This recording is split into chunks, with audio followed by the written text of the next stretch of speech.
Assalamualaikum warahmatullahi wabarakatuh. Alhamdulillah wassalatu wassalamu ala Rasulillah wa ala alihi wa sahbihi wa man tabi'ahu wa mawala, amma ba'd. Rekan dakta yang berbahagia, puji syukur kita panjatkan kehadirat Allah pada sore hari ini, ya, sore hari yang mendung ini kita bisa berjumpa lagi dalam acara Mutiara Hikmah. Alhamdulillah kami dari Aisyah daerah Kota Bekasi pada sore hari ini akan membersamai rekan dakta sekalian dalam tema lisan. Indahnya lisan, dahsyatnya lisan. Rekan dakta yang bahagia, kita sudah ketahui bersama bahwa Rasulullah pernah bersabda dalam hadis yang sangat terkenal, ya, yang intinya atau matannya berbunyi, taraktu fikum amrayni ma in tamassaktum bihima lan tadillu abada, ya, yang artinya aku tinggalkan untukmu dua perkara. Siapapun yang berpegang kepada keduanya, dia tidak akan tersesat. Ala, ya, apa itu? Kitab Allah wa sunnata rasulih. Kitab Allah, yakni Al-Quran, wa sunnata rasulih, yaitu hadis Nabi Sallallahu Alaihi Wasallam. Nah, pada kesempatan ini, rekan dakta sekalian, saya ingin fokus bicara tentang lisan, ya, di mana pada kesempatan ini yang akan saya sampaikan adalah hadis-hadis Rasulullah berkait dengan lisan, ya, pentingnya lisan, ya, lidah. Ya. Rekan-rekan bahagia, sungguh kita tahu bahwa segala sesuatu, segala ilmu itu dijelaskannya oleh lidah. Sehingga lidah itu adalah nikmat Allah yang sangat besar, yang dia itu bisa merubah dunia ini dengan lisan, dengan lidah. Ya. Lidah itu mempunyai suatu jalan yang luas, baik dalam kebaikan, tapi juga nanti bisa berekor kepada kejahatan. Sumbernya adalah dari lidah. Ya. Ternyata Nabi Muhammad SAW sangat perhatian ini, ya, tentang anggota tubuh kita yang namanya lidah. Walaupun pada hadis-hadis yang lain Nabi juga membahas tentang mata, ya, tentang mata, di mana Nabi bahas itu tentang mata. Segala sesuatu sumbernya dari mata itu. Nah, nanti mungkin lain waktu kita akan berbicara tentang mata. Tapi pada kesempatan ini bicara kita yaitu hadis-hadis tentang lidah, ya. Lidah ini alat kita untuk berbicara. Kalau di Indonesia ada peribahasa yang sangat terkenal itu. Katanya lidahmu harimaumu, gitu. Artinya lidah itulah yang bisa membuat kita hancur, termakan oleh harimau, gitu ya. Jadi lidahmu harimaumu. Artinya di sana, di Indonesia sendiri, orang-orang bijak itu sudah berhati-hati tentang lidah. Jangan sembarangan ya bicara, karena lidah itulah nanti yang akan membuat kamu termakan oleh bahasa kamu sendiri. Rasulullah sangat memperhatikan ini, ya. Ada banyak hadis yang ditulis oleh para sahabat, kemudian disusun oleh Al-Ghazali dalam buku Ihya Ulumuddin, Dari Uqbah bin Amir ia berkata, aku bertanya, wahai Rasulullah, apakah makna keselamatan itu? Nah, ternyata lidah ini nanti akan membawa kepada keselamatan, gitu. Lalu Shallallahu Alaihi Wasallam itu bersabda, amsik alaika lisanaka wal yasa'ka baituka wabki ala khati'atika. Yang artinya, tahanlah lidahmu, hendaknya rumahmu itu memberikan kelapangan bagimu, dan menangislah atas kesalahanmu. Kok lidah dihubungkan dengan rumah? Kita melihat di lingkungan kita berapa banyak sebuah rumah tangga hancur disebabkan oleh lidah. Lidah yang bagaimana? Lidah yang gampang mencap orang, istri mencap suami, suami tidak bertanggung jawab, suami pembohong, suami yang suka selingkuh dan sebagainya. Lalu suami pun sama, dia gampang mencap istrinya, gitu. Istri nggak bisa apa-apa dan sebagainya. Lalu dengan lisannya dia mudah menilai yang buruk tentang keadaan rumahnya, yang membuat tersinggung istrinya.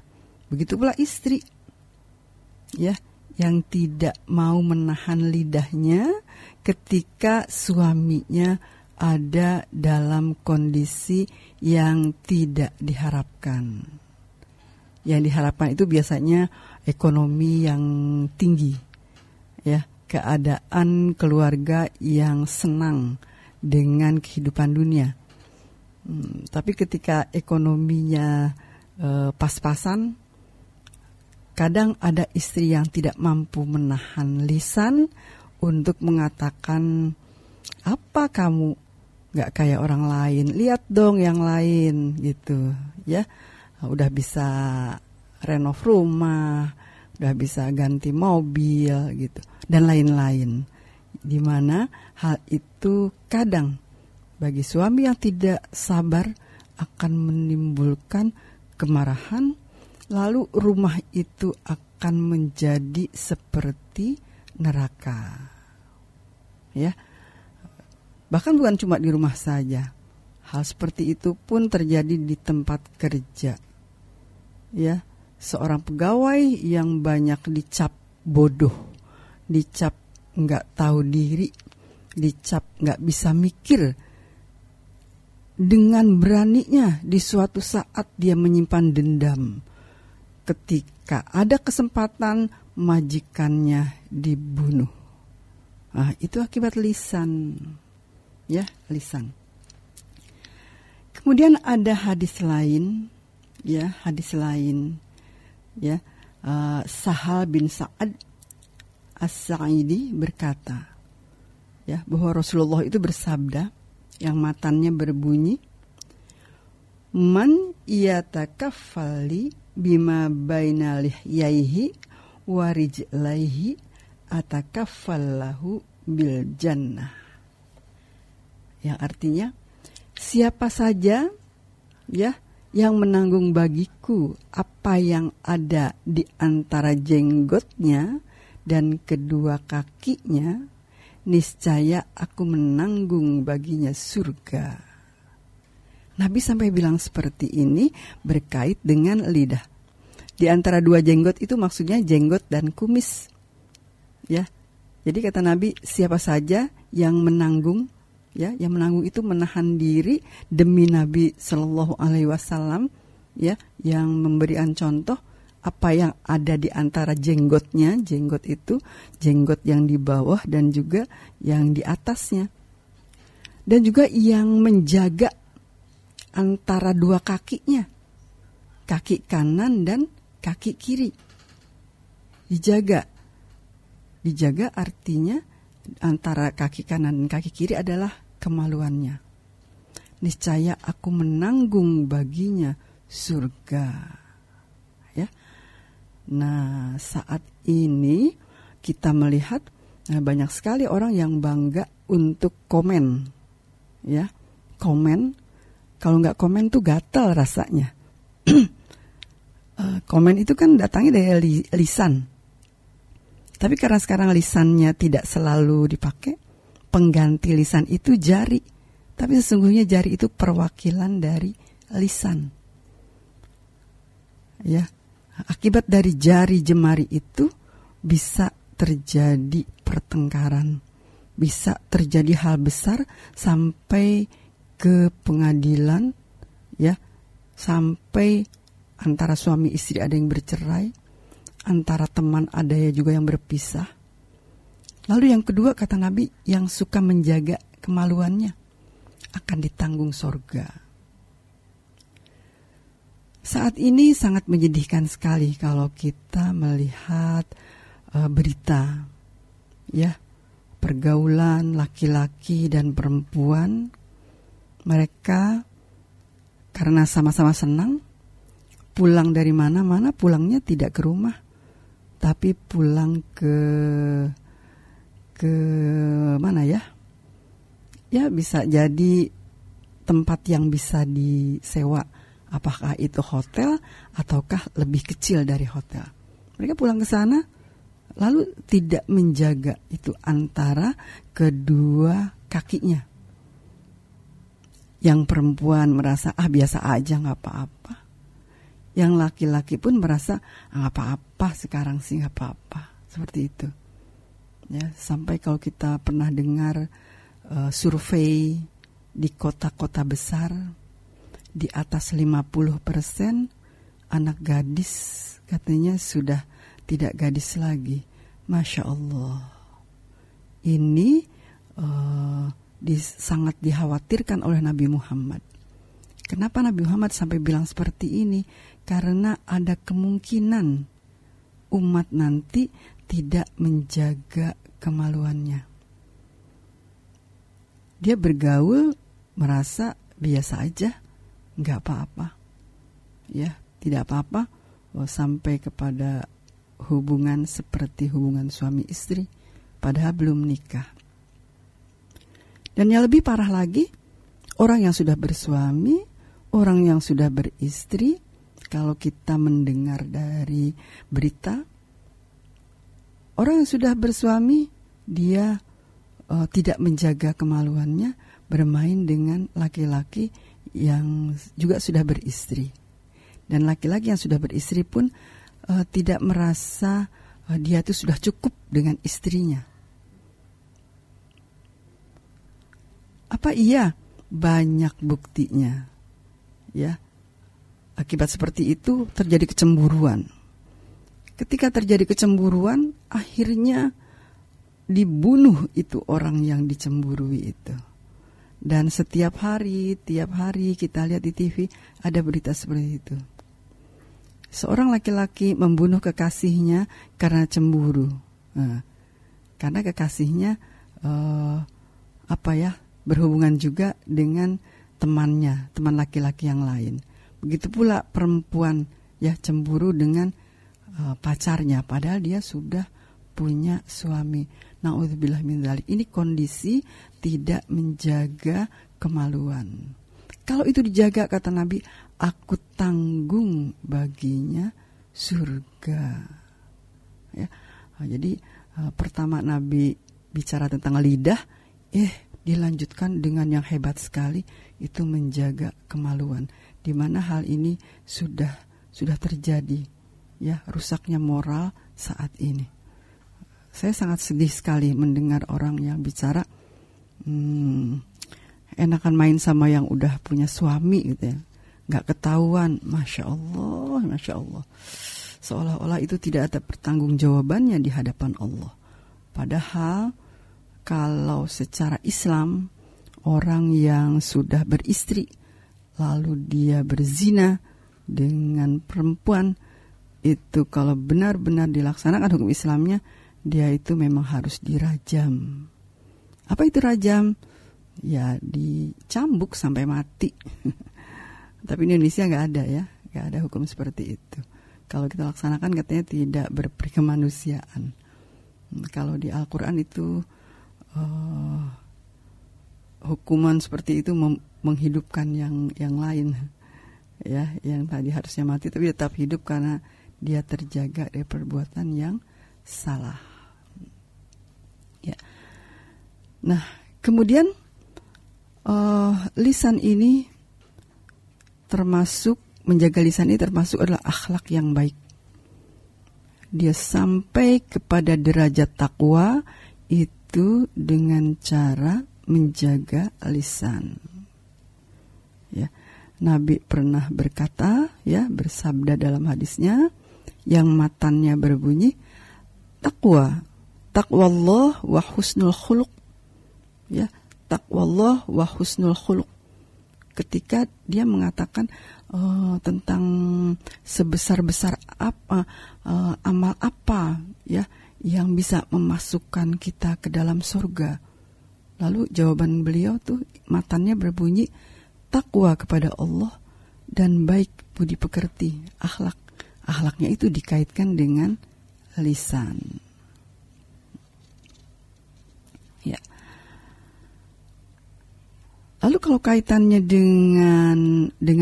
dengan tadi yang antara dua kaki, antara dua kemaluan, ya, Nabi pernah ditanya juga tentang dosa besar apa ya Rasulullah yang bisa memasukkan kita ke dalam neraka, katanya. Lalu Nabi mengatakan al-ajwafan, ada dua lubang. Yang pertama al-famu, mulut. Yang kedua al-faraj, yang kedua kemaluan. Jadi itulah, mulut itu di dalamnya ada lidah. Di dalamnya ada lidah. Ya, kalau mulut cuma untuk makan saja mungkin tidak terlalu parah. Tapi lidah itulah yang ada di dalam mulut yang bisa membawa kita bahaya, menjadikan kita orang yang berdosa. Ya, menjadikan kita orang yang berdosa. Rekan-rekan yang berbahagia, di sini memang saya akan menyampaikan hadis-hadis Rasulullah yang berkait dengan lisan. Ya. Anas bin Malik berkata, Rasulullah juga bersabda. Ya, Anas bin Malik adalah sahabat Rasulullah yang sangat setia, mendampinginya. Ya, dia sebagai asisten Rasulullah. Rasulullah berkata, ya, dalam matan hadisnya, la yastaqimu imanul abdi hatta yastaqima qalbuhu wala yastaqima qalbuhu wala yastaqima qalbuhu hatta yastaqima lisanuhu wala yadkhulul jannah rajulun la ya'manu jaruhu biwa'iqahu. Yang artinya tidak disebut istiqomah keimanan seorang hamba sampai dia itu istiqomah qalbunya, istiqomah hatinya. Dan tidak disebut istiqomah kalbunya sampai dia tuh istiqomah lidahnya, istiqomah lisannya. Dan dia tidak akan masuk ke dalam surga, ya, yaitu orang yang tetangganya tidak aman dari kejahatan lidahnya. Itu hadis Rasulullah berkait dengan lisan. Dimulai dari kata-kata iman. Orang itu tidak akan disebut istiqomah imannya sampai hatinya juga istiqomah. Lalu orang tidak disebut istiqomah hatinya sampai dia itu istiqomah lidahnya. Ya, istiqomah lidahnya. Seseorang tidak akan masuk dalam surga sampai tetangganya itu aman dari kejahatan lidahnya. Ya, kalau ada orang yang membuat tetangganya tidak aman dari kejahatan lidahnya, maka tidak halal baginya surga. Ya, sampai seperti itu. Makanya Nabi itu tidak bangga sama orang yang banyak bener bacanya, bicaranya gitu ya. Kalau orang Bekasi bilang tuh nyerocos terus gitu ya. Tapi sekarang banyak ya, saya lihat produk-produk ini di medsos nih sekarang ada permainan game yang bicara tidak habis-habis. Masya Allah, ini bicara tidak habis-habis ya. Nah, jadi ada aja terus yang dibicarakan. Nah, nanti ketika ada terus yang dibicarakan, nanti ada lagi hadisnya. Ya. Nah, karena Nabi itu lebih cenderung menghargai orang yang diam daripada yang terlalu banyak bicara. Kenapa? Ya. Karena dari Ibnu Mas'ud ya diriwayatkan bahwa ketika ia berada di atas gunung Sofa dengan mengucapkan talbiyah, lalu ia berkata, "Wahai mulut," katanya, "katakanlah yang baik, niscaya engkau akan memperoleh ghanimah," gitu. Karena laisa syai'un fil jasad illa yashku ilallahi al-lisan ala hiddati. Jadi tidak ada satupun dari tubuh ini kecuali mengadu kepada Allah mengenai lidah karena ketajamannya. Maka Ibnu Mas'ud itu takut, ya Allah gitu. Oh, ini mulut nih, mulut, ayo ngomonglah yang baik-baik aja. Misalnya ntar engkau dapat pahala. Lalu diamlah dari kejahatan, niscaya engkau nanti selamat. Ya, jadi sebelum engkau menyesal, dia seolah-olah bicara dengan lidahnya sendiri. Ya, jadi seperti itu. Kenapa? Dia mendengar Rasulullah bersabda, katanya, "Inna aktsara khataya ibnu Adam fi lisanihi." Sesungguhnya kebanyakan kesalahan anak Adam itu ada pada lisannya, pada lidahnya. Tanpa terasa kadang kita bicara gampang komentar gitu ya, gampang komen terhadap perilaku orang, gampang komen terhadap pembicaraan orang gitu. Sehingga kita dianjurkan untuk hati-hati menjaga lidah. Sebagaimana sabda Nabi, "Man kaffa lisanahu satarallahu auratahu, wa man malaka ghadabahu wa fahullahu adzabahu, wa man ya'tadzara ilallahi qabilallahu udrahu." Yang artinya, siapa saja yang mencegah lidahnya, maka Allah akan menutup auratnya. Ya. Karena kita kalau menggunakan lidah itu tanpa terasa membuka aurat orang lain, buka aurat teman kita sendiri, saudara kita sendiri, ya. Tahu nggak? Si Anu tuh sebenarnya beli mobil tuh duitnya boleh minjem loh. Oh, itu sebetulnya aurat orang itu.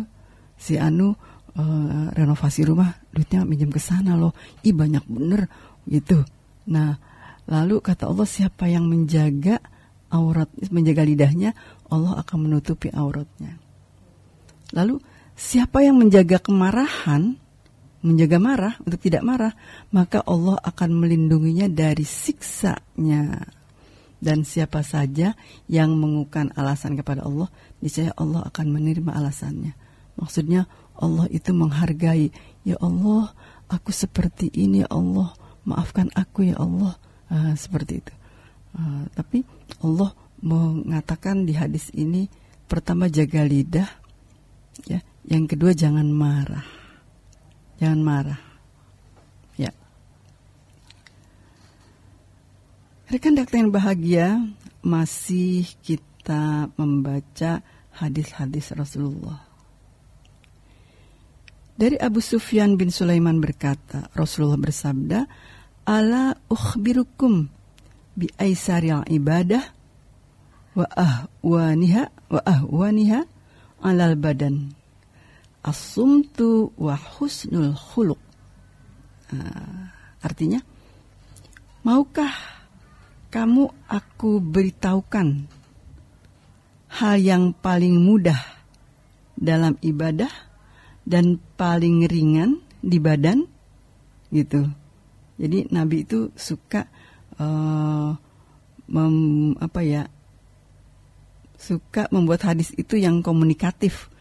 Mau tahu nggak? Kira-kira gitu. Mau tahu nggak? Aku kasih tahu nih. Gitu. Apa? Aku kasih tahu ya. Sesuatu yang paling mudah dalam ibadah. Terusnya paling ringan buat badan. Apa? Kata Nabi, diam. Terus berakhlak baik. Diam gampang apa enggak sih? Ternyata diam itu kan nggak bayar ya. Kata Nabi, yang paling mudah tuh diam. Gitu.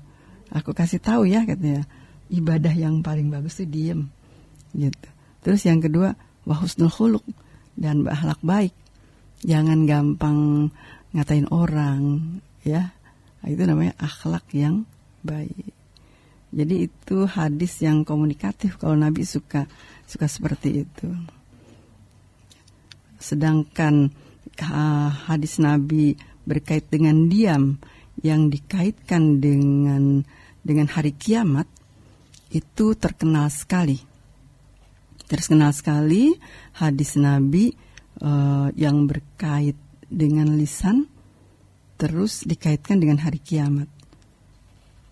Matanya berbunyi, man kana yu'minu billahi wal yawmil akhir fayaqul khairan aw liyasmut. Di hadis yang lain, aw liyaskut, gitu. Ada asumtu, ada uskutu, sama. Aw liyasmut atau aw liyaskut. Katanya, siapa yang man kana yu'minu billah, siapa yang beriman kepada Allah wal yawmil akhir, dan hari kiamat, ya, hari akhir, maka hendaklah ia berkata benar atau diam. Itu. Jadi ternyata lisan ini benar-benar dikaitkan dengan hari kiamat. Kenapa dikaitkan dengan hari kiamat? Kita tahu bahwa hari kiamat adalah yaumul mizan, hari penimbangan, ya. Kemudian yaumul hisab, hari perhitungan. Diperhitungkan itu apa yang lisan kerjakan, ya. Jadi apa yang lisan kerjakan diperhitungkan di hari kiamat nanti. Ada orang yang datang kepada Allah di hari kiamat dengan segunung pahala, ya.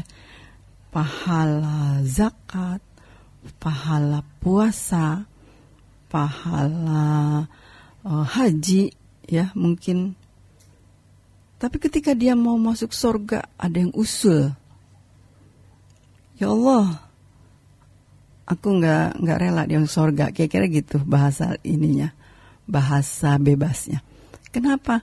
Dia pernah menghina aku, tapi aku nggak mampu untuk membalas hinaannya. Karena dia hebat sekali, dia pintar sekali. Oh, pokoknya ngomongnya itu meyakinkan. Oh, begitu. Ya, aku minta diganti, minta keadilan. Bagaimana keadilannya? Mau dibayar? Nggak bisa, nggak ada uang di sana. Nah, mau tidak mau, dia dibayar dengan pahala yang sebesar gunung itu diambil sedikit. Ternyata ada lagi yang lain datang lagi. Ada juga orang yang sakit sekali hatinya, tapi dia tidak mampu membalas sakit hatinya itu. 1, 2, 3, 4, 10, 100, sekian ratus orang merasa sakit hati karena lisannya ternyata minta keadilan. Keadilan itu karena di neraka, di sorga udah gak ada duit, ya.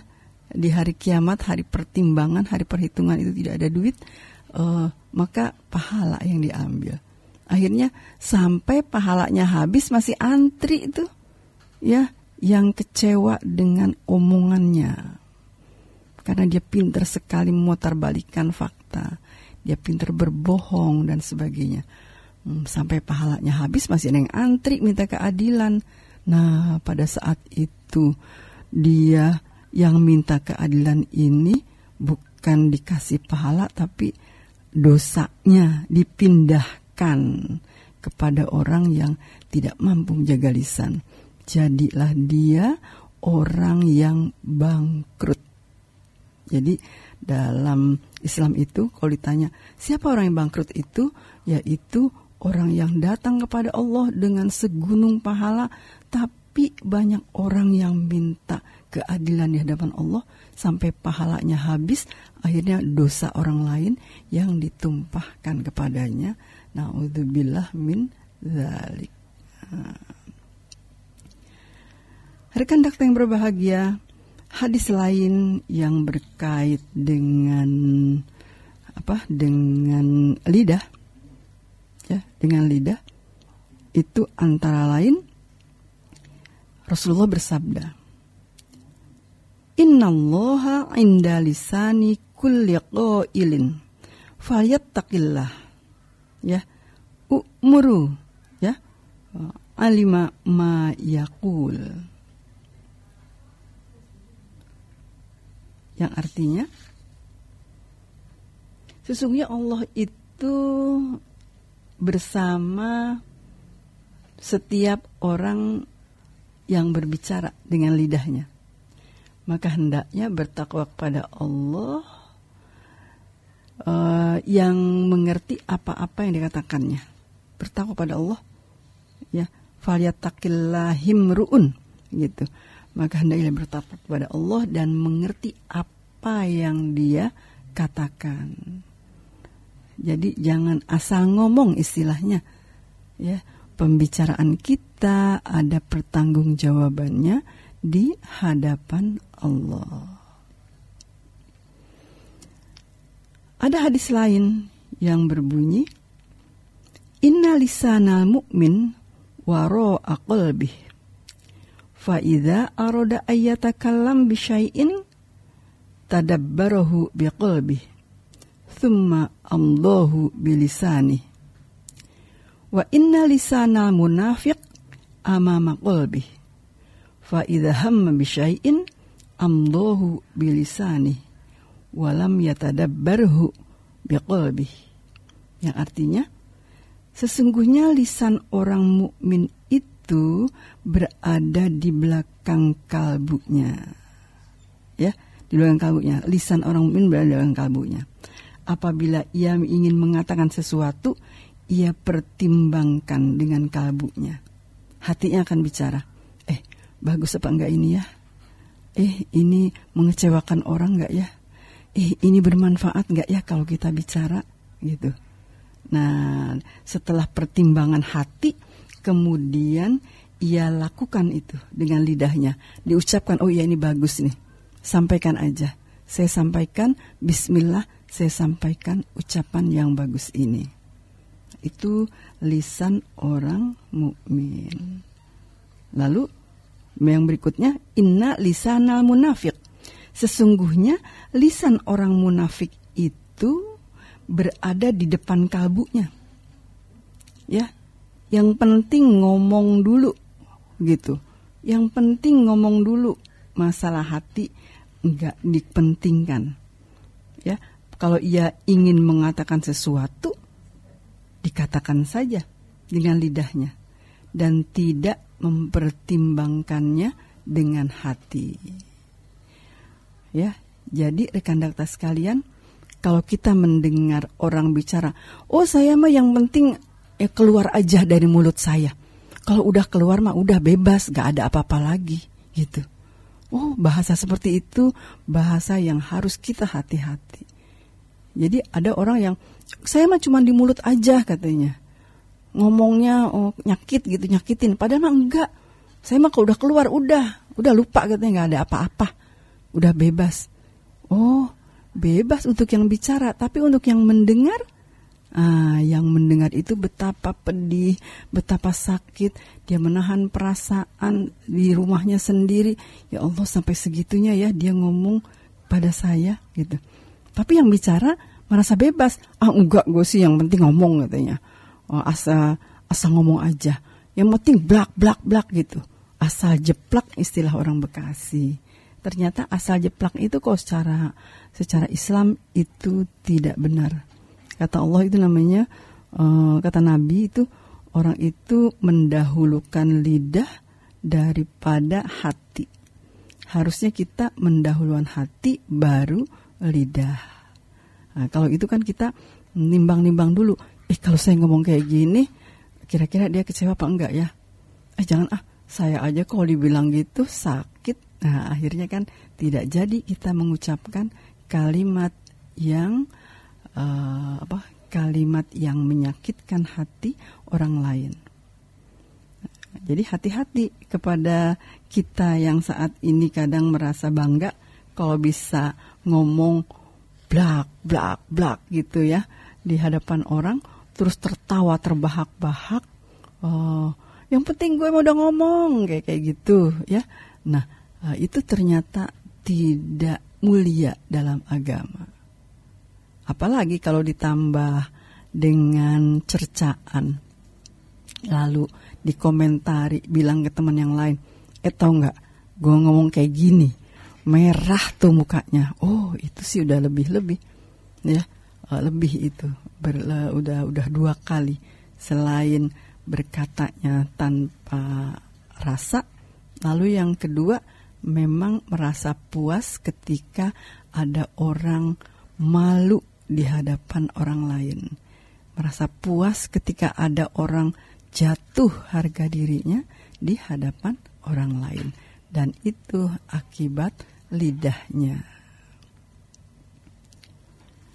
Rekan-rekan yang bahagia, ada satu lagi sabda Rasulullah ya, yang matanya berbunyi, man kathura kalamuhu kathura saqatuhu, wa man kathura saqatuhu kathurat dzunubuhu, wa man kathurat dzunubuhu kanat annaru aulabih. Yang artinya, siapa yang banyak bicara, ya, siapa saja yang banyak bicara, niscaya dia akan banyak salahnya. Ini Nabi ini yang bicara. Siapa yang banyak bicara, pasti dia banyak salahnya, akan banyak salahnya. Dan siapa saja yang banyak kesalahannya, niscaya dia itu akan banyak dosanya. Dan siapa saja yang banyak dosanya, pasti neraka itu lebih utama baginya. Ya. Oh belum. Ya. Jadi itu Nabi tuh. Jadi perhatiannya kepada kita tentang lisan itu hebat sekali. Ya, sampai berkata seperti itu. Siapa yang banyak ngomong gitu ya, ngomongnya nggak jelas, ya pokoknya asal ngomong gitu, pasti banyak salahnya, karena kemana-mana. Lalu siapa saja yang banyak salahnya, nanti akan banyak dosanya. Dan siapa yang banyak dosanya, maka kata Nabi, neraka itu lebih utama baginya. Na'udzubillah min dzalik, ya. Jadi neraka itu kalau digambarkan itu sebuah tempat yang sangat menakutkan. Kita terhadap panas api di dunia aja sangat takut. Tapi panas neraka itu tidak ada bandingnya dengan panas di dunia. Perbandingannya yang diungkapkan oleh Nabi, sebuah jarum kecil menempel di kaki, jarum kecil panas di neraka nempel di kaki, itu panasnya sampai ke ubun-ubun mendidih. Betapa panas neraka itu ya, hebat sekali. Ya. Rekan dakta yang berbahagia, jadi ternyata Nabi itu mengutamakan diam kalau bicara kita ini tidak jelas. Bicaranya, kalau orang Bekasi bilang tuh, bicaranya ngerawa. Ngerawa itu sekenanya saja, ngalor ngidul, lalu biasanya membicarakan kekurangan, ya, kekurangan seseorang yang akhirnya menjadi candaan lalu tertawa dengan kekurangan itu. Ya, kekurangan dengan gendutnya lah, dengan pendeknya lah, dengan hitamnya, dengan peseknya, dengan gundulnya, apa saja dibicarakan seperti itu. Padahal pembicaraan yang tidak berguna itu bisa mendatangkan dosa, ya, bisa mendatangkan dosa. Nah, kita memang harus sadar betul bahwa apa yang kita bicarakan, apa yang keluar dari lidah kita itu tidak ada yang terlewat, ya, tidak ada yang terlewat di dalam catatan diri kita. Ya. Apa catatannya? Kitab, ya, kitab kita yang nanti akan diberikan oleh Allah kepada kita. Apakah kita selalu ngomong yang sia-sia, atau kita akan menggunakan lidah kita ini dengan hal yang bermanfaat, dengan zikir yang indah, zikir yang bagus kepada Allah, ya, di mana zikir yang paling tinggi adalah menyebut la ilaha illallah, ya, la ilaha illallah, tidak ada Tuhan selain Allah, ya. Dalam surah Qaf dijelaskan, ya, a'udzubillahi minasyaitonirrajim, ma yalfadhu min qaulin illa ladaihi raqibun atid. Ya, tidak ada suatu pun ucapan yang disampaikan, ya, disampaikan oleh kita nih, melainkan ada di dekatnya itu malaikat pengawas yang selalu hadir, raqibun atid, ya. Jadi kita bilangnya ada malaikat raqib, ada malaikat atid. Nah, itu adalah malaikat itu yang selalu hadir mencatat apa yang kita ucapkan.